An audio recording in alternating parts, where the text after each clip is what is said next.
All right, well, good afternoon, everyone, and thank you for attending the Law and You, a live interactive experience. So, we have today with us some very, very special guests. First of all, joining me in the chat box helping out is Dr. Barbara Lesniak, who is the Executive Director of the Social Sciences Department here at SNHU Global Campus.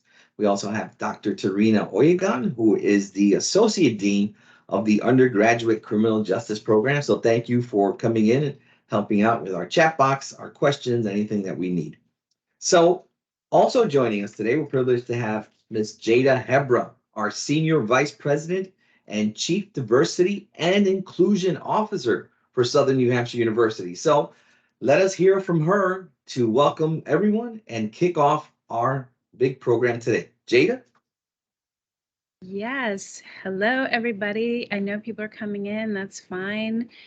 So happy to be here. I'm so pleased to be welcoming you on this day that has really been so long in coming. Justice Hicks and I had lunch early in the summer to discuss the idea of bringing this program to you today, and the fact that we're here now with these two powerhouse people and all of these wonderful SNHU colleagues and peers and friends is just amazing, and a beautiful example of how we can leverage our networks for a greater good. I just want to say that I strongly believe that awareness is the key to success. And in my work, I talk a lot about self-awareness and awareness of others and awareness of cultural orientations that are different than our own. And I also think awareness of opportunities that work to deepen both of those realms, the personal and the professional, self and other. And I think today is one of those opportunities, raising awareness of the many, many opportunities available to you in this field that can enrich you personally and professionally. And I can't think of two more qualified and engaging individuals to lead this session than our guests today. As we just mentioned, Justice Hicks and St. Marc. Justice Hicks is the Senior Associate Justice on the New Hampshire Supreme Court, and U.S. Magistrate Judge St. Marc, who is the first Black person to serve on a federal bench in New Hampshire, not to mention the first Black woman to serve as a judge on any New Hampshire court in its history. I think we need to get ready for a really exciting hour ahead. I'm looking forward to it, looking forward to having all of you together and learning and growing in awareness. So thank you so much. Back to you, Hector. Thank you, Jada. Appreciate those opening comments. So as we said, we're going to turn over the presentation, The Law and You, to our very special guest. The chat box is currently open. If you do have a question, you can raise your hand in Microsoft Teams. I'll keep a queue. The justices will provide an opening monologue. After that, they will continue to speak. But this is really about hearing from you, the audience. What questions do you have of these high-ranking officials? This is a rare opportunity to get to speak to them live. This doesn't come off too often. As a matter of fact, it's the first time I've ever heard of it, and I've been around for a couple of minutes. So take advantage of it. Raise your hand, put the question in the chat box. As I see them, and my colleagues will go ahead and have the judges let them know the questions, and you can come off mic for a minute. We'll unmute you to ask it, or I can read it from there. So without further ado, let me turn it over to New Hampshire Supreme Court Senior Associate Justice Gary E. Hicks and his colleague and partner in crime, U.S. District Court Magistrate Judge Talesha St. Marc. Judges, the floor is yours. Thank you, Hector.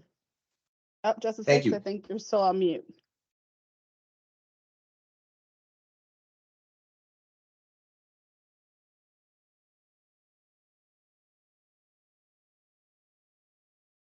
How's that? There we go.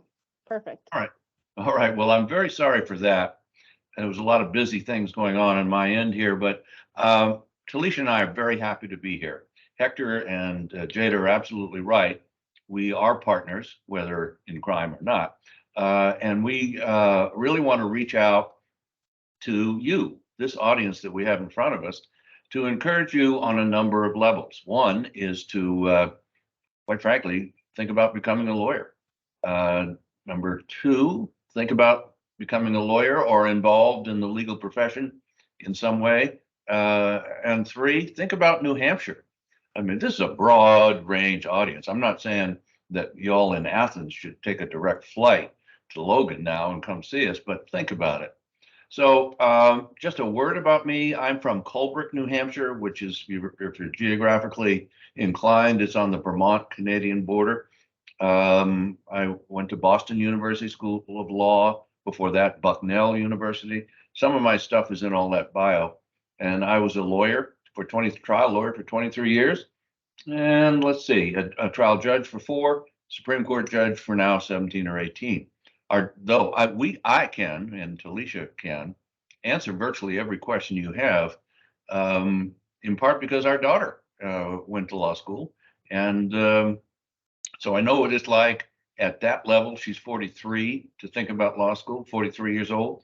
And then finally, I advise a lot of our law clerks and interns on what to do. And they're in their 20s and 30s, which I barely remember.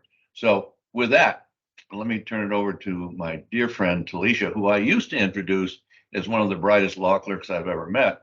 But now she's one of the brightest federal judges I've ever met. So here we go. Well, I don't know if my colleagues will agree with that, but I They think will. I won't tell them what you said. Yeah. Hi, everyone. It's great to meet you all. My name is Talesha St. Marc, and as was mentioned, I'm a magistrate judge here at the federal court in Concord, New Hampshire.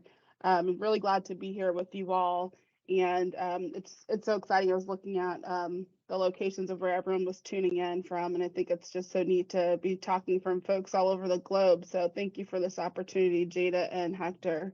A little bit about myself. I am New Hampshire born and raised. I grew up in Nashua and then kind of moved around southern New Hampshire and then went to undergrad at Franklin Pierce College, now University in Rindge, New Hampshire, and followed by directly right into law school at Northeastern University School of Law. So for those kind of thinking about doing that direct route approach, I'm happy to answer any questions about the wisdom or maybe non-wisdom of that. As well as questions about my practice before I came on the bench. So as Justice Hicks mentioned a little bit, I came straight out of law school and went to clerk, which is a judicial clerkship for the superior courts. I did that for 2 years in New Hampshire, and then I went to Justice Hicks's court and did 1 year there with one of his colleagues, Judge Carol Ann Conboy.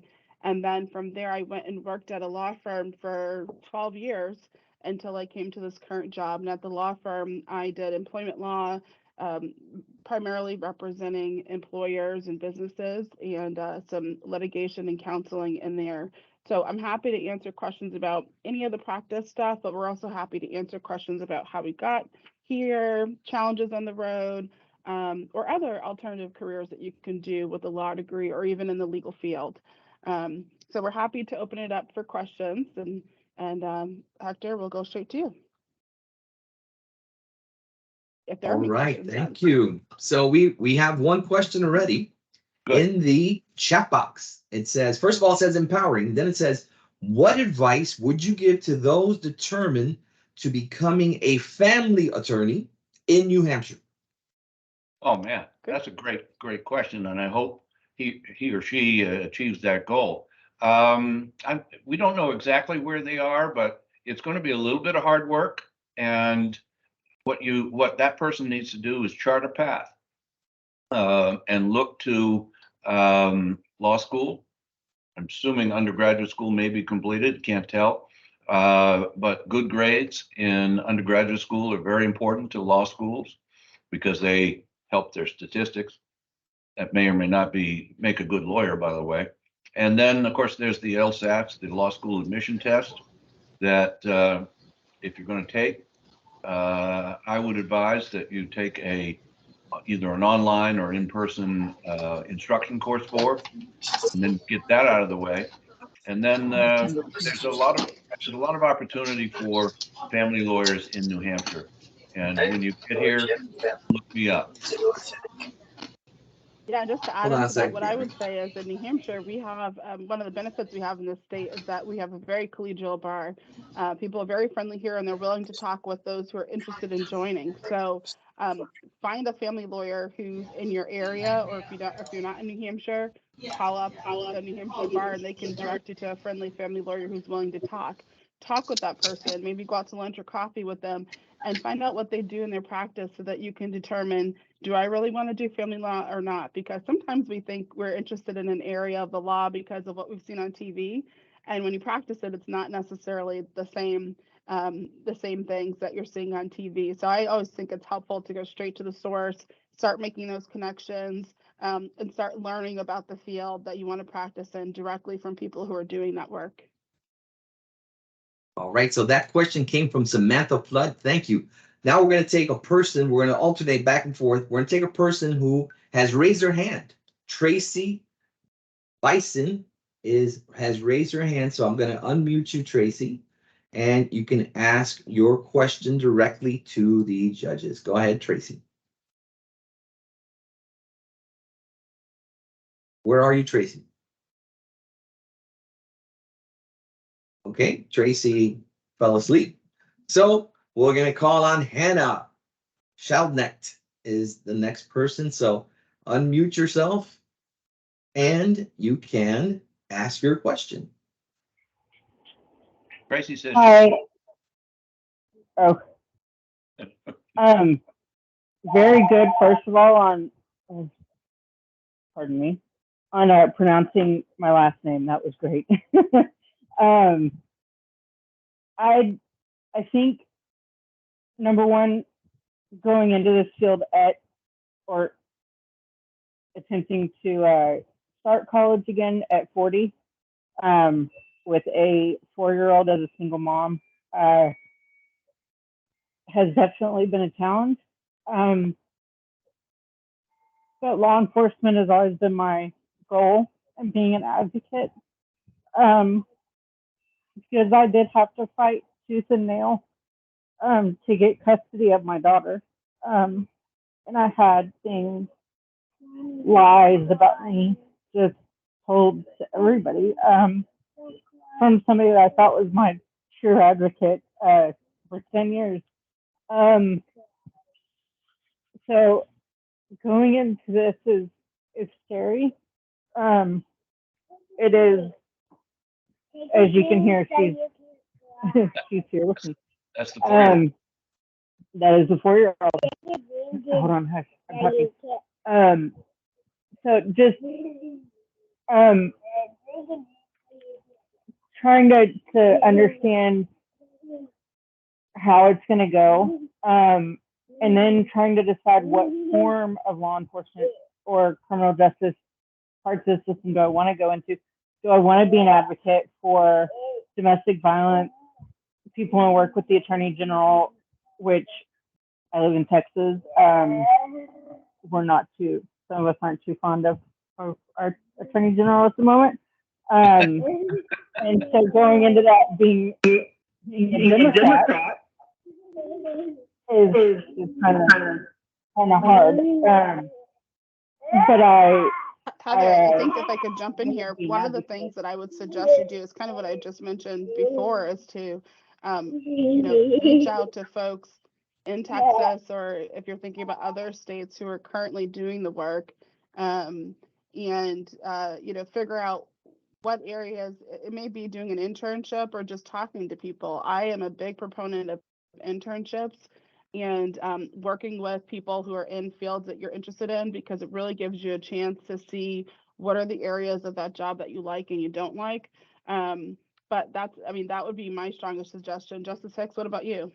Well, I think she's touched on something that's rather important. There is, in every court, in every state, a very nice, challenging position called a victim witness advocate. And typically those people are skilled in social sciences and maybe psychology, who work with victims, first and foremost, victims of crime, and are very, very vital to the court system, particularly with respect, Talesha, to state court systems, where most of the domestic violence and unfortunately sexual assault cases take place. And I've known a dozen of them over the years. They are very dedicated professional people, and judges like myself rely greatly upon them. So I would encourage you and anyone to look into an odd position maybe at first, but it's called a victim witness advocate. Every state has them, and can be a very rewarding career. All right, so thank you very much. Now back to the chat box. Tanya Clark says, what was the quote unquote y'all's motivational factors that kept you well motivated through long journeys of college degrees? Alicia, you're going to have to take that one first. I can't remember. Money. No, I'm just kidding. Right. I have to add a little bit of fun into this now. Sure. It really, I think for different people, it varies. For me, I'm very goal oriented. I knew that I had a goal that I wanted to achieve. I knew that I was really interested in the law. And so for me, it was just kind of continuing to focus on that goal. It also was very helpful that I went straight through.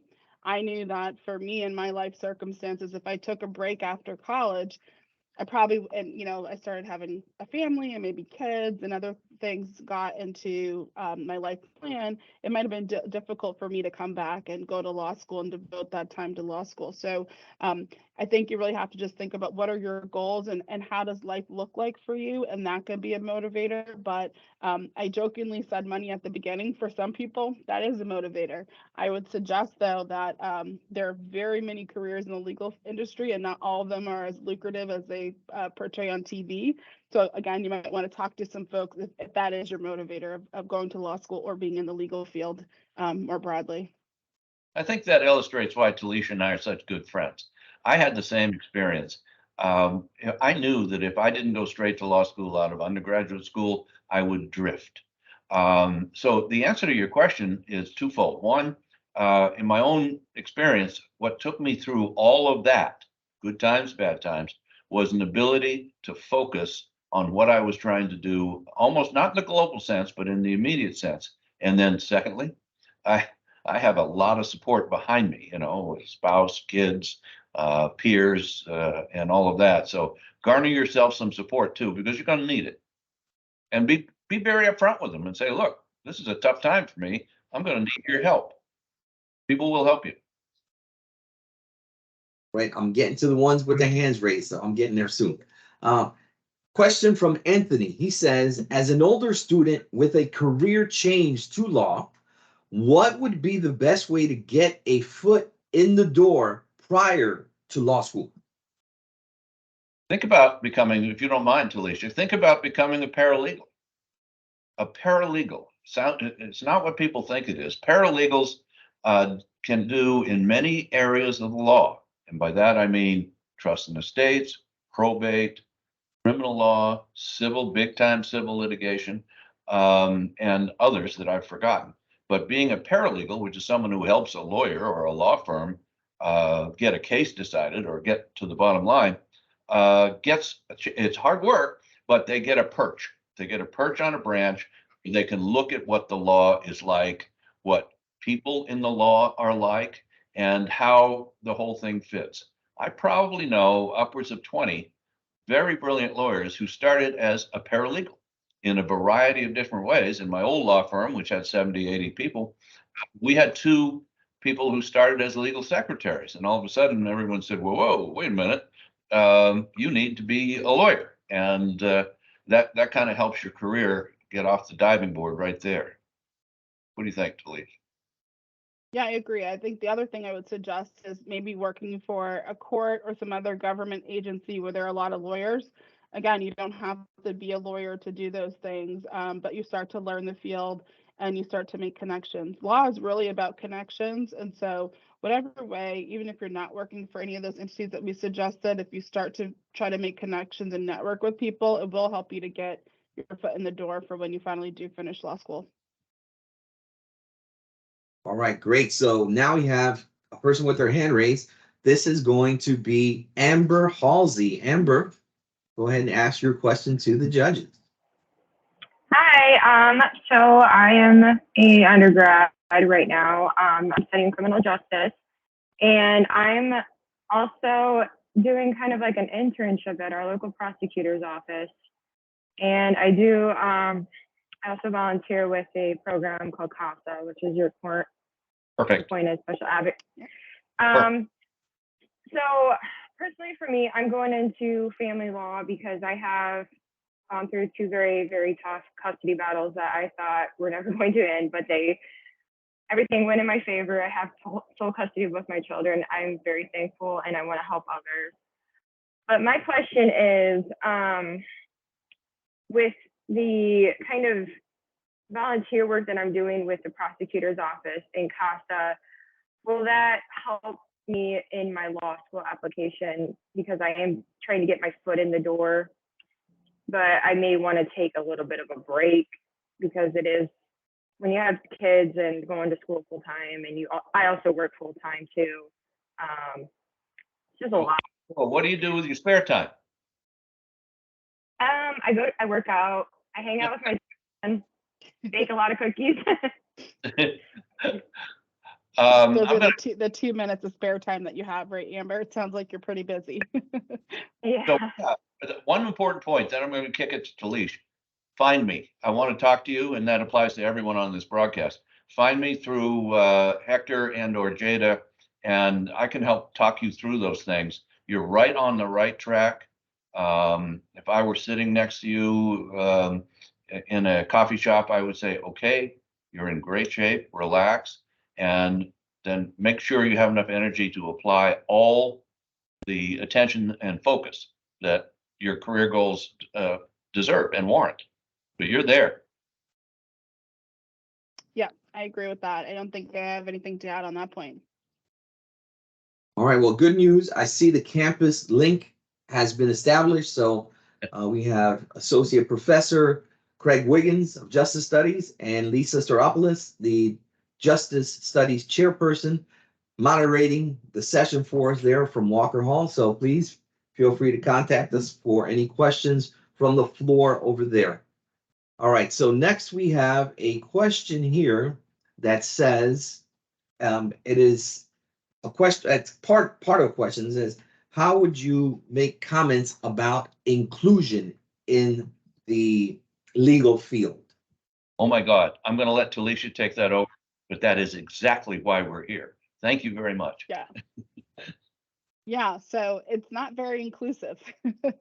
And well, I wouldn't say that. I'll say it's not very representative. It's still like a lot of kind of select field. They're still struggling to be more inclusive of other people. And part of that is that a lot of folks from different groups are still being first generation college students and first generation law students. And so Justice Hicks and I actually started this program of talking with folks because of that problem, because we're looking to make sure that New Hampshire, our legal field and our bench is more inclusive and diverse. So we love to have these conversations with people. We love to get out in the community, but certainly law has a long way to go. We've made a lot of good strides, but we have a long way to go. Let me just close with it, and I hate to go highbrow, but it is vital, in my opinion. You can tell it's not that humble. In my opinion, it's vital to our democracy to increase the diversity in the legal profession and on the judiciary. So I won't be so highbrow anymore. All right, so here comes that a little bit of an easier one. Nina wants to know what would be the most appropriate books that you could recommend for her to prepare for the LSAT, Law School Admissions Test. I have a book. I'm sorry to barge in, Talesha, but Go for it.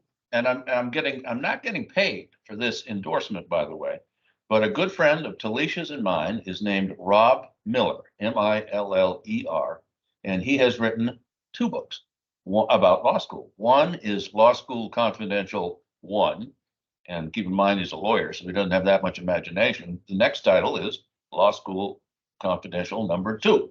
Right, good call, Hector. But he is brilliant, and he has also diversified his editorial board with the subject that we're talking about in mind. So I would read Law School Confidential. Don't hesitate to use Google as necessary. And again, find someone in the profession. A lot of people, like probably Talesha and me, didn't know anyone in the legal profession before we started. But once you get started, you will. Yeah, and there are plenty of prep books out there.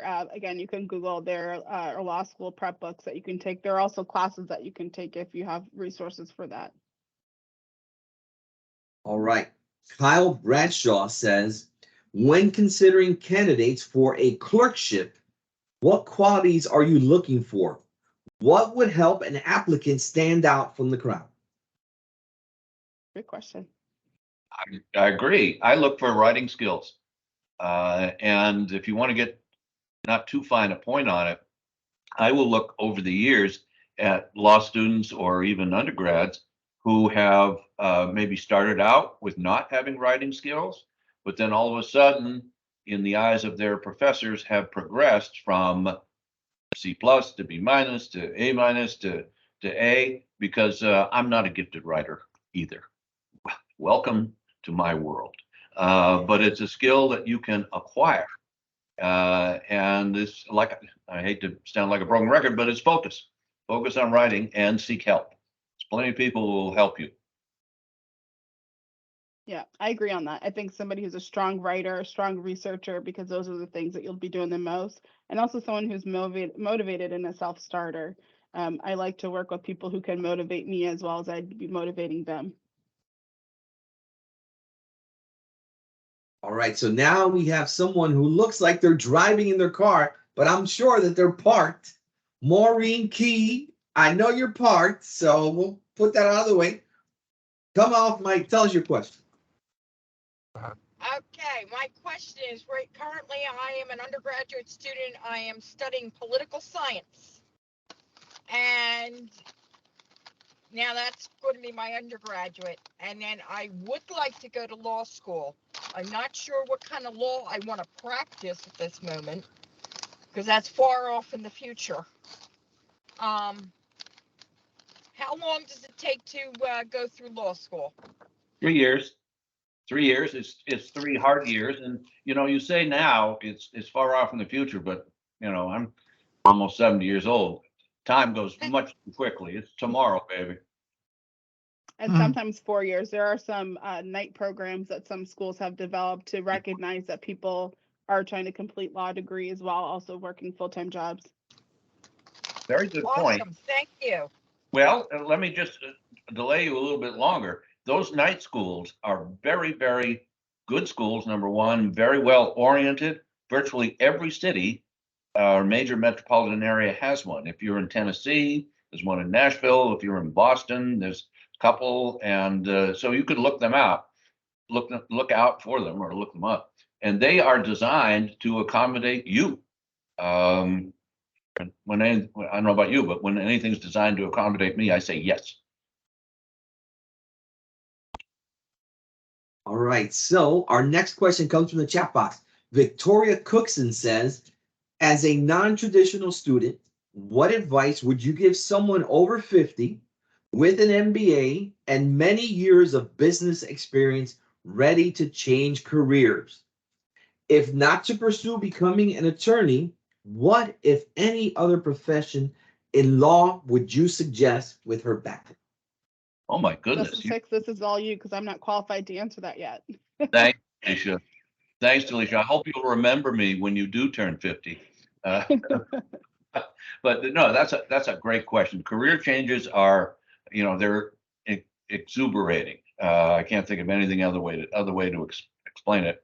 And I think I'd try law school.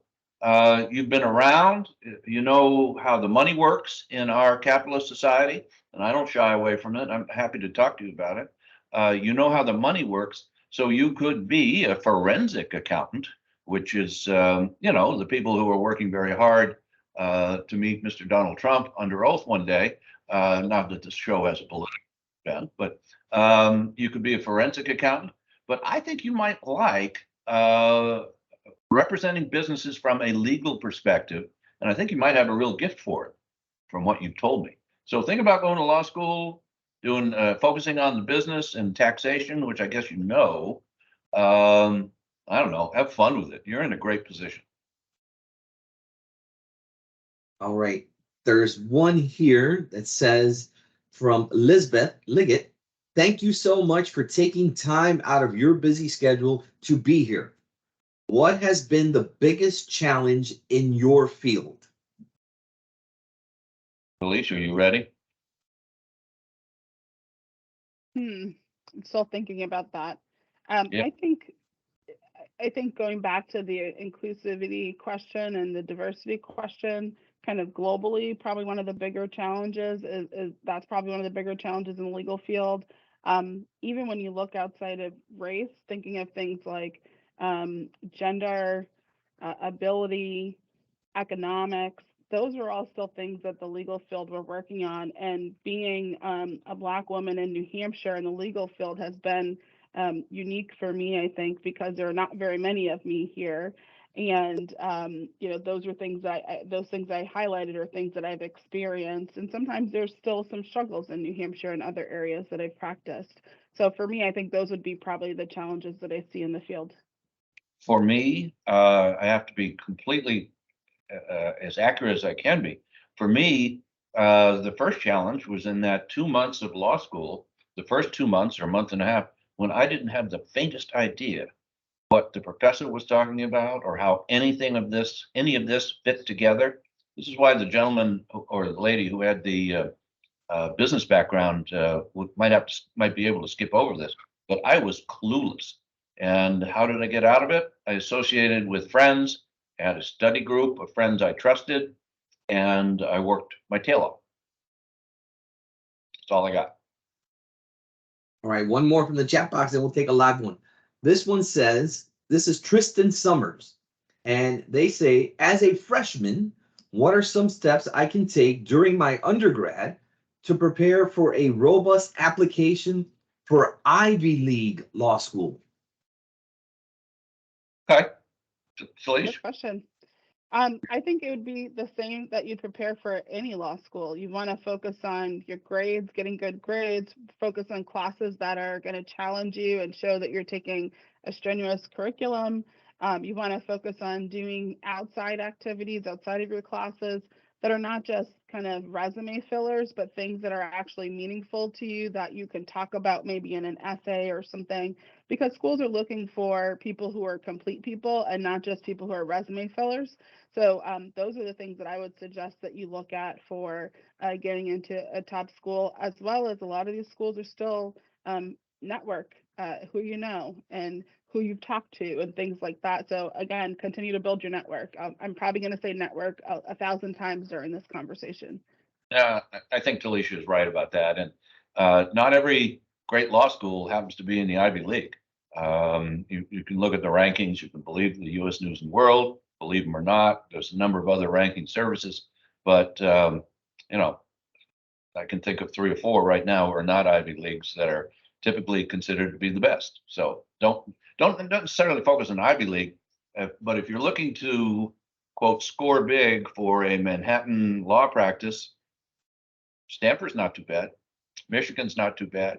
NYU will get you there in a heartbeat. Sounds classy. Okay.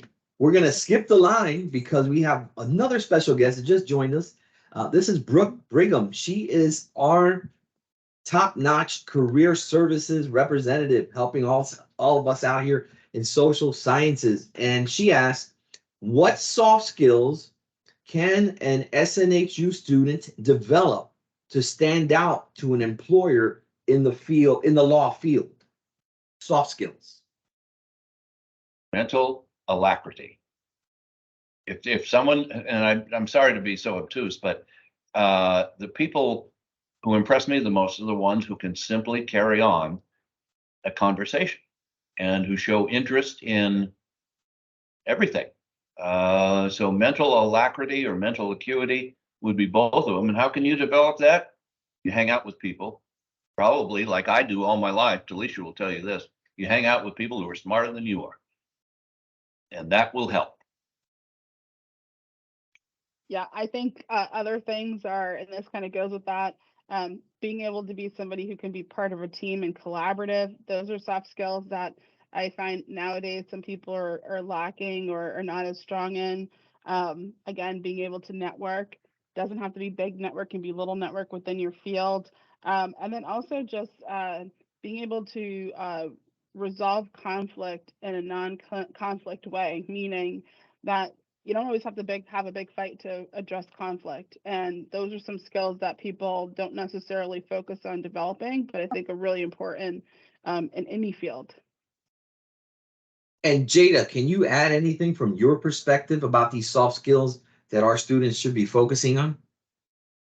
Yeah, no, I would echo what both have said, particularly around the intercultural conflict and intercultural communication and competence. It's just, culture is so multifaceted. It's not necessarily someone from a different country, but culture, we inhabit many different cultures, and communicating across those cultures and working with folks and collaborating requires that mental acuity that you mentioned, Justice Hicks, like understanding I'm dealing with someone who's different than me. How do I adapt and bridge to that person and not always have them expect that they're going to bridge to me? And so I think intercultural competence, I think I'm a big proponent of restorative practice. I think restorative practice is one where you hold someone in their full humanity.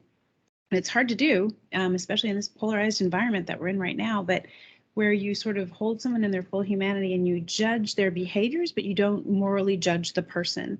And that's a soft skill that's really hard to develop, but restorative practice really helps you build that muscle, because I think as you're dealing with people who are different than you, there's inevitably going to be conflict. Conflict is not necessarily a bad thing, but how you manage it really requires a ton of self-awareness and that intercultural connection and ability. So yeah, that's what I would say. That's what I meant. Thank you. And I think that's what Go you ahead, said. Gary. So, and someone mentioned emotional intelligence in the chat box, and that's paramount here, recognizing one's triggers and other people's and how that works. All right, so Tracy had a question that was about a school assignment about the Fourth Amendment. We're going to skip that. We're talking about careers. We'll have the judges answer that separately on the side. So we're going to move over to Nina, who is standing by with her hand raised. So Nina, no last name, come on forward and ask your question.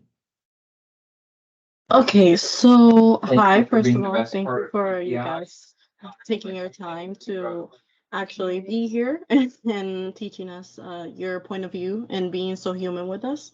Another thing is that right now I'm doing an undergrad in business administration, and I'm really looking forward to seeking and see if I can be a corporate lawyer or a business lawyer. And I'm currently working a full-time as an accountant. I mean, right now I'm at work. And what do you recommend are my next steps to take to make sure that I'm on the right path to become a corporate lawyer? Oh my God, you're on the right platform right now. And I wish I could talk to you privately. Maybe you can arrange to get through to me to do that.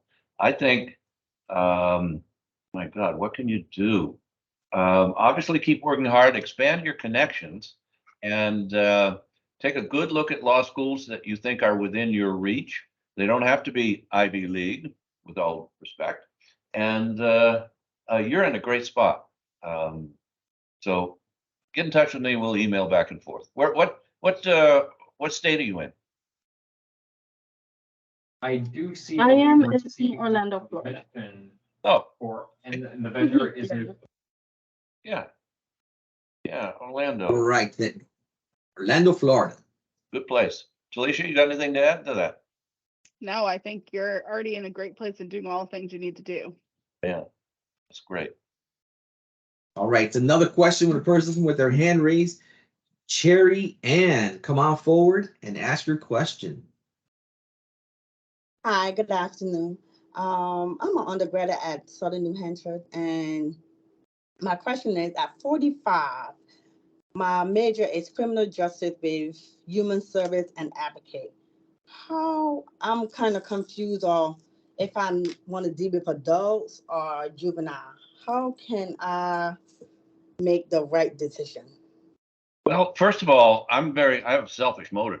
I want you to work for the judicial branch, and maybe that might be the first answer to your question, because you could come apply for some positions in the judicial branch, or as with the New Hampshire Public Defenders, as a paralegal or investigator, because they do the full age range. So that's a very good question. Adults versus kids, they all need help. And I know you're going to be great. So look, I don't know where you live personally, but in New York. I live in New York, Brooklyn. oh, Brooklyn, awesome. Yeah, Talesha, help me out here. I'm a little tongue-tied. Yeah, I would say, first off, what interests you more? What kind of brings you more personal or professional joy? Is it dealing with adults or dealing with children? Because at the end of the day, we all are going to be working hard. You may be working some long hours, so you want to be doing something that you love. So that would be the first thing. The second thing I would say is what I've said before is go out and talk to people who are doing the work that you think you want to do. Talk to people who are working with adults and see what are the challenges that they're facing, what are the things that they love about their job, and what are the things that maybe they don't like as much. Talk to the people who are doing working with children. I bet you that there are probably a whole host of maybe struggles or benefits that you may not think about, or even some things that will help kind of make that decision for you. So I am a big proponent about talking with people who are doing the job. Yeah, what you just saw, what I tell every law clerk who comes to work for me, your primary job is to make the judge look good. Thank you. I got it. Thank you so much. Okay. Which judge? Any judge. I'll do the same for you. All right. So someone here says on their question that they are looking to work in the field of forensics for a federal agency. Yeah. Is court, I don't know what the word is, apprenticeship common for those who work specialized crime units? Yeah, a lot depends on your locality. And the first step might be to talk to a police sergeant. Just walk in someday to your local precinct and say, hey, I'm interested in a career in what you do, and just start a conversation. And same sort of likewise with the feds. Take a look at what they have for job opportunities. But forensics, it's a very esoteric, as you know. The opportunities, I would guess, would be narrow, but what a rewarding field. And those are my two tips on how to approach it.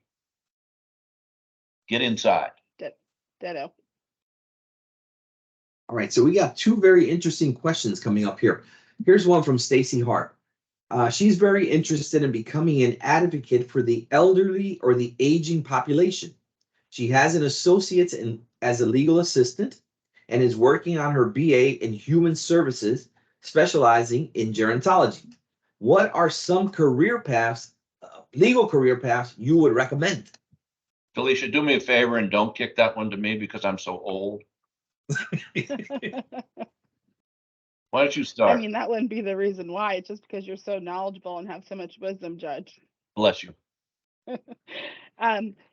There are, I think was mentioned earlier, there's something called the Office of Public Guardian that deals with representation of aged adults. There are kind of law firms and practices that specialize in that. But you can also think about, working with organizations like a nursing home or other services or other businesses that service particularly the population you're looking to work with. So there are a lot of kind of different things. They're not necessarily just trust and estates or that type of law that you typically think about when you think about representing older individuals. And I'm not really qualified to answer your question, but and I'm sure you probably already know this, but I'd just Google elder abuse social services or elder abuse services, because we had, I know they exist, much like the CASA services that someone mentioned earlier, which are child advocate, court-appointed child advocate services. This elder or gerontology practice area is about to, if it hasn't already, take off. So you're on the edge of something that could be very rewarding and virtually a guarantee on a job for life. All right, here comes Naibla Quinones. She says, hi, I am currently working on my finance degree and thereafter studies to obtain my paralegal certificate. I am an SBA loan closer, So I know some employers ask for legal experience. My question is, besides taking the exam, do you have to intern at a law firm as well? Couldn't hurt, but and I don't know what locality you're in, but look to title companies, title closing companies. It's a very lucrative operation. You already have every skill you will need as an SBA loan closer to, and maybe you haven't done a title search, but that's pretty easy to pick up. But you already have every skill you need to work for a title insurance company. In many states, they're owned by lawyers, and that can advance your progression in the profession itself. Yeah, I agree with that. All right, Hector, one more from the, yeah. Oh, I'm sorry. sorry, Can I Jada. just, no, there was one that came in from campus that I just want to flag. Oh, about yes, co- please. about Go ahead and read that cost. one. I didn't see it. Yeah. No, it's just the one about cost of law school, that many students are concerned about the cost. And I know that's come up with my own children who've like, I'm not going to go because it costs too much and I don't want to go into debt. So what would you say about that? Sorry, Hector. I just wanted to make sure we wrapped. I wanted to make sure we addressed that question because I did see it come in, and that's a significant factor for a lot of folks is cost. The reality is law school is expensive. There's no getting around that. And that goes into some people's decision to either go straight through or take some time off, try to work for a little bit to get some money to pay for law school when you go. One thing I would suggest is look for scholarships. There's still a lot of scholarships out there for schools. Some schools offer merit scholarships. So, you know, continue to work hard in undergrad programs and in graduate programs to qualify for those. But something Justice Hicks mentioned earlier, if you're deciding to take some time off after undergrad, think about going into paralegal or some kind of law related field, because some law firms even offer to pay, or some businesses offer to pay partial school fees. So think about those law-related fields where you can gain the experience, maybe make some money that can help go to it, but maybe also find someone who will pay for some of your law school. But there's no getting around it. Unfortunately, law school is still very expensive. And where do you find a law school, a law firm that will pay for it? Major metropolitan areas, and it's not just, you know, New York, Manhattan obviously is one of them, but you know, Lexington, Kentucky, Nashville, all around that, all around. If you find a large law firm, you go, you produce, you demonstrate that you have skills, chances are you're going to get lucky, and someone will help you pay for it.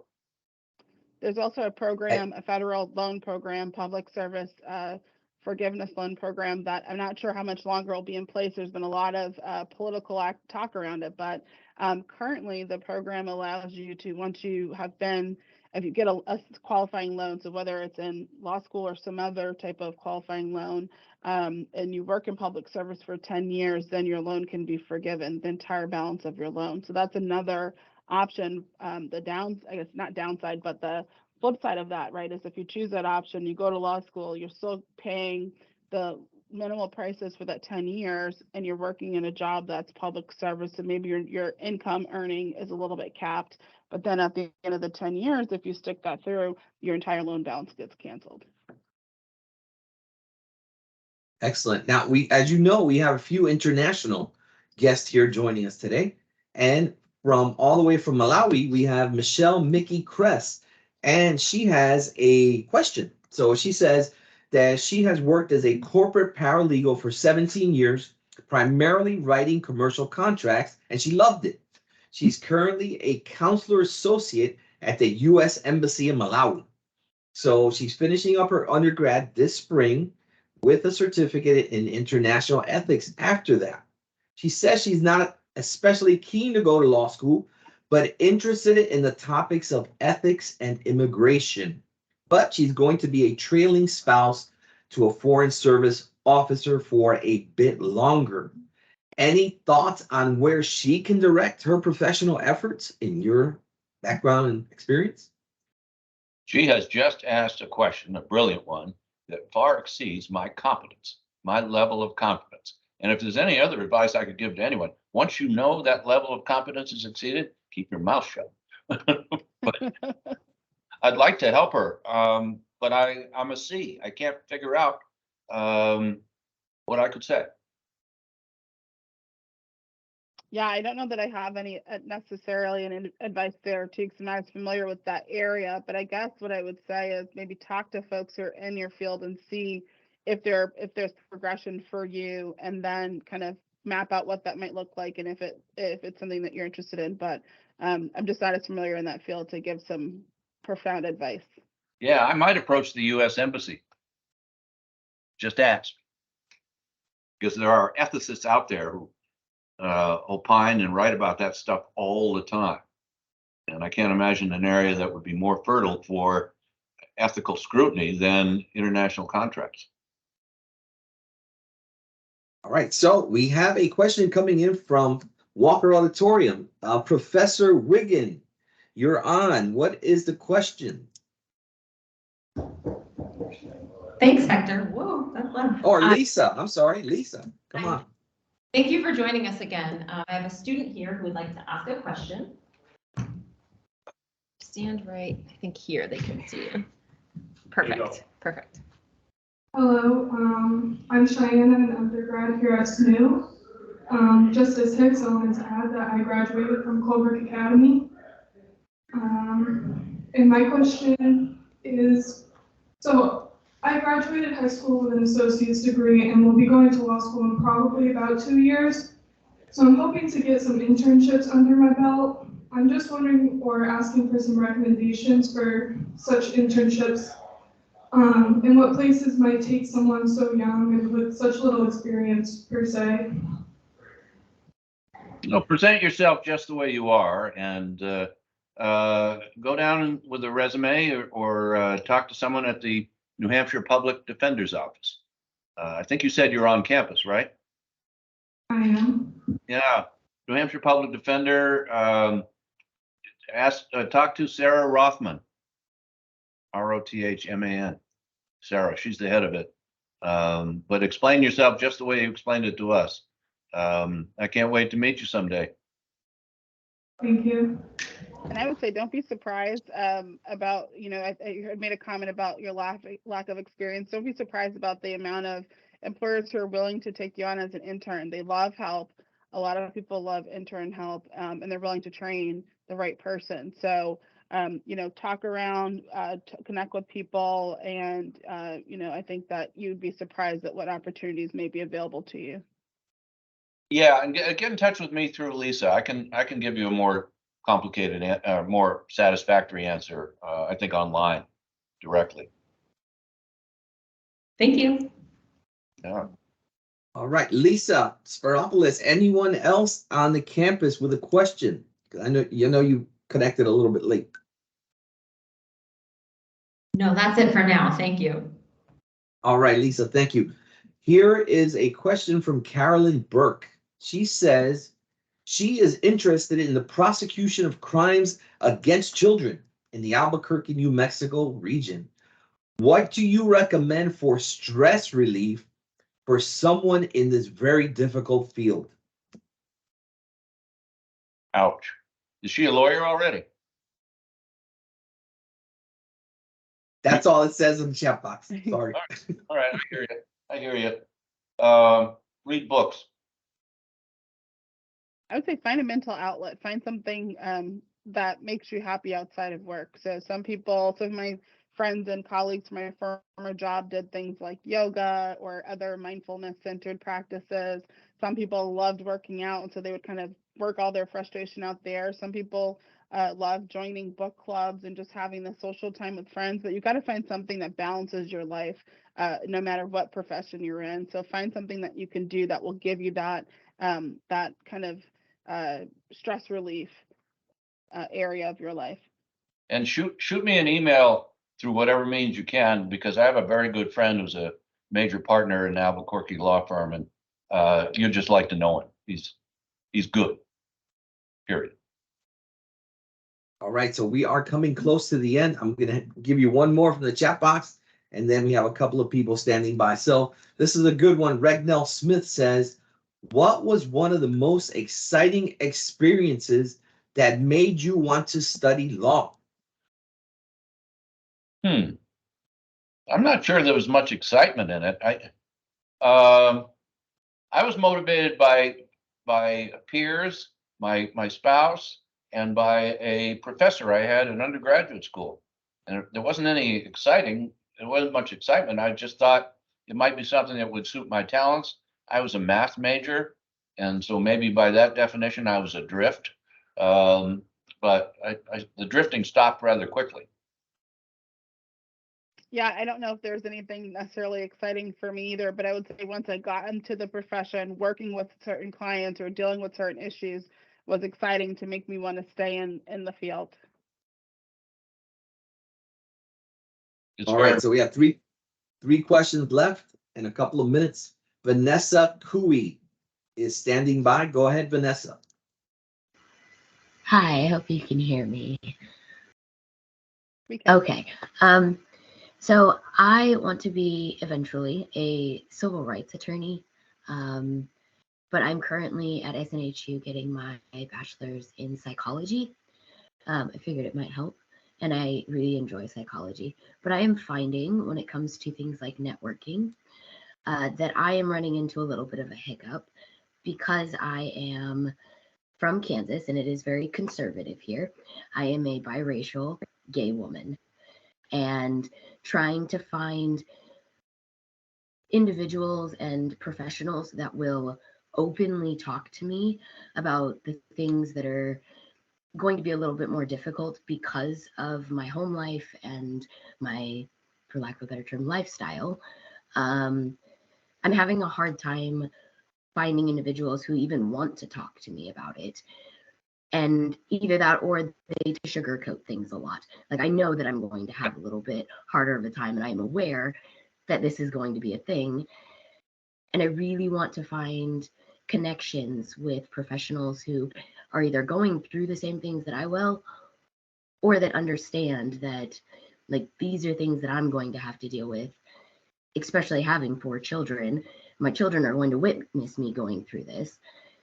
And I want to get maybe a little bit better picture of what that's going to look like for me, versus most of the people that I am friends with are straight and white, and they don't understand, or they just refuse to talk to me about it at all. Yeah, there's a book that you may have read. It's entitled "What's the Matter with Kansas?" Have you read that? Yes, I have, actually. Right.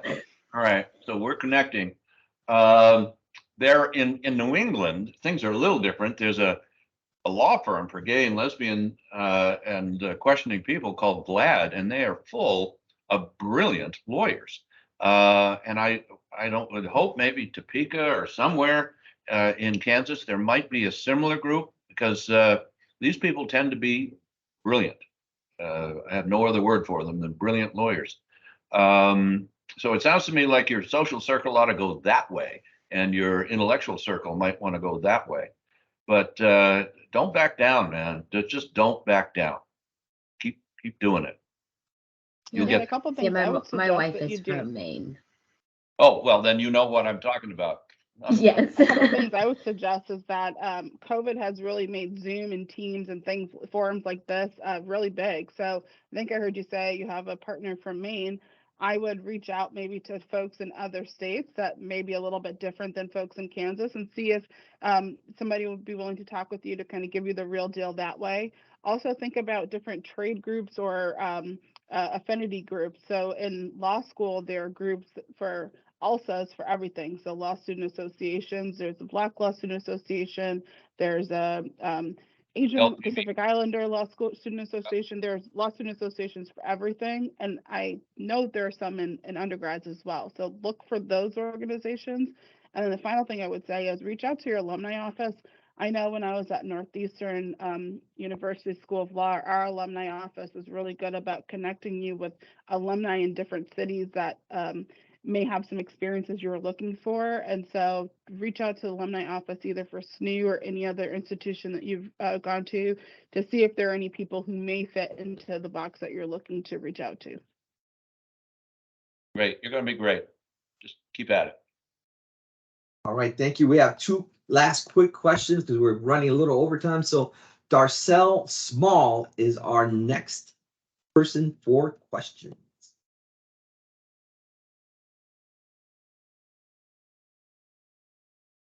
Darcel, are you still with us? I am here. Okay, you're up. So I am a CJ major at SNHU, and I have a concentration in corrections and a minor in psychology. I'm a current corrections officer. Will me being a corrections officer benefit me or hinder me if I wanted to do criminal law? Oh, it will benefit you. No maybe so about it. What do you think, Talesha? Yeah, you're already getting all the experience that you need. You're getting real hands-on training that we talked about with doing internships. You're getting those all right now. You're learning terms of the field. This is going to very much benefit you, I think.